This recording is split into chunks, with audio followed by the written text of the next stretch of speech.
Have you ever had to settle a relationship dispute? The first person that talks is always right. So when the first partner comes, he creates an impression in your mind about the other person and makes you see how that person is so bad.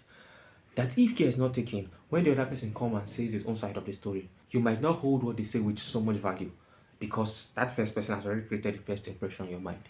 It's actually normal. It's just a play of a psychological concept called the sensory anchoring bias, where you put so much value in the first thing we heard, not necessarily because it is right or wrong, but because that's the first thing we're exposed to.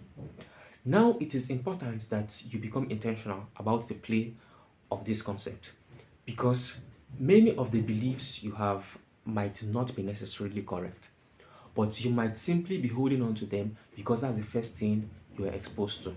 And if you continue to give it that precedence, you continue to give it that importance, along the line, you might even be living in error or you might be holding on to convictions that no longer serve you.